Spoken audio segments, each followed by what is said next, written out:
Did you know that over a century before computers revolutionized data, a black sociologist was hand-drawing infographics that would change the way we see race and progress?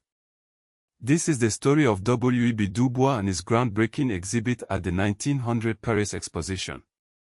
A story of hidden data, suppressed history, and the enduring power of visual storytelling.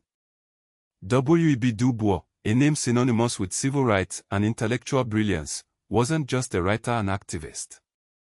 He was a pioneer of data visualization. Fresh from Harvard with a doctorate in history, DuBois dedicated his life to understanding and dismantling the systemic oppression faced by African Americans. He sought to quantify what he famously called life within the veil, the invisible yet suffocating barriers imposed by racism. In 1900, DuBois, along with a team of students from Atlanta University, embarked on an ambitious project, the exhibit of American Negroes for the Paris Exposition Universelle. This wasn't just an exhibit, it was a meticulously crafted counter-narrative to the prevailing racist stereotypes of the time. The exhibit was massive. It included over 500 photographs showcasing the diversity and achievements of Black Americans, 400 patents by Black inventors, and over 200 books by Black authors. But the centerpiece, the truly revolutionary element, was a series of 58 hand-drawn data visualizations. These weren't sterile charts and graphs.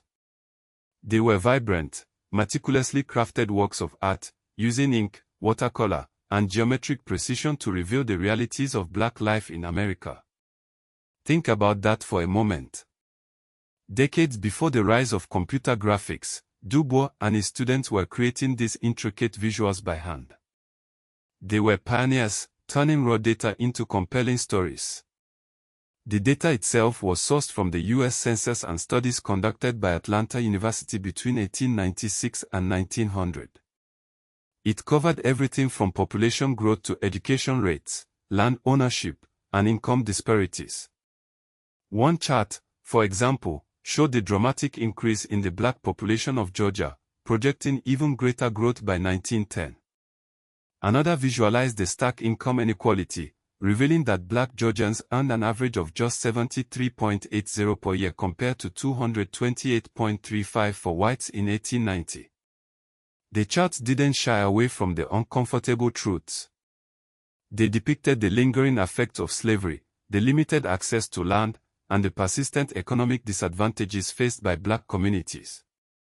They even included details like the assessed value of household and kitchen furniture owned by Negroes, revealing the stark poverty in many counties. What made these visualizations so powerful was their accessibility. DuBois understood that numbers alone wouldn't change hearts and minds. He needed to make the data tangible, to bring the invisible structures of oppression into sharp focus. The exhibit was divided into 4 sections: the history of the American Negro, their present condition, education, and literature. It was a comprehensive portrait, designed to challenge stereotypes and celebrate Black achievement. But the impact of DuBois' work extended far beyond the Paris Exposition. In July 1900, before heading to Paris, DuBois attended the first Pan-African Conference in London, organized by Henry Sylvester Williams. This gathering brought together leaders from Africa, the Americas, and Europe, laying the groundwork for future Pan-African movements. The connections he made there, the ideas he exchanged, would shape his vision for Black liberation on a global scale. The Paris exhibit wasn't just about showcasing data, it was about sparking a movement. The meticulous detail of the charts themselves is astounding.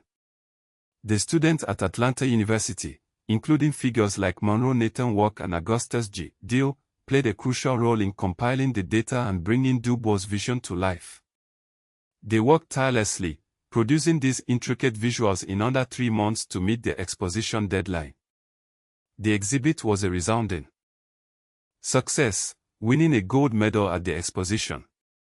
Black periodicals like The Colored American covered it extensively, spreading the word about this groundbreaking work. U.S. Commissioner Daniel Murray praised the exhibit and it reached over 50,000 visitors, offering a powerful counterpoint to the racist pseudoscience on display elsewhere at the exposition. Yet, despite its success, the exhibit faced resistance. U.S. organizers downplayed black contributions. Some charts were even stored away, undigitized, until 2003. DuBois himself later accused officials of sanitizing the data to hide the true extent of racial disparities. Southern newspapers dismissed the exhibit as propaganda, and mainstream U.S. media largely ignored it. It wasn't until DuBois reprinted the charts in the 1920s that they began to reach a wider audience. DuBois' data visualizations are now recognized as pioneering achievements. They predate modern data visualization tools by decades. Experts like Edward Tufte have hailed them as brilliant, innovative, and deeply impactful. They've been featured in Smithsonian exhibits, digitized and viewed by millions online, and have influenced countless artists and designers. Projects like Picturing Black History continue to build on DuBois' legacy, pairing historical photographs with insightful essays to tell the stories of the African diaspora. But beyond the accolades and recognition, the true legacy of DuBois' data visualizations lies in their power to inspire action.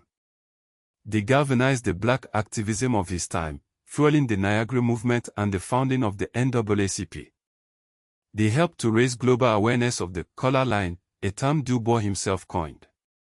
His work at the 1900 Pan-African Conference and the Paris Exposition laid the foundation for future Pan-African Congresses, which played a pivotal role in the African independence movement of the 20th century. Leaders like Kwame Nkrumah drew inspiration from DuBois' vision of a united and liberated Africa. Even today, DuBois' influence can be seen in data projects across the African continent. The African Union's Agenda 2063 uses infographics to track economic progress, echoing DuBois' own population and wealth charts. South Africa's Stats essay uses similar visuals to highlight post-apartheid inequality, mirroring DuBois' data on black land ownership. W.E.B.DuBois' data visualizations are more than just historical artifacts. They are a testament to the power of data to challenge injustice, to tell stories that are often ignored, and to inspire movements for change. They remind us that even in the face of overwhelming oppression, knowledge is a weapon, and visual storytelling can be a powerful force for liberation. They are a crucial chapter in the history of black progress, brought to life through the genius of a visionary sociologist and his dedicated students. How can DuBois' data-driven activism inspire us today?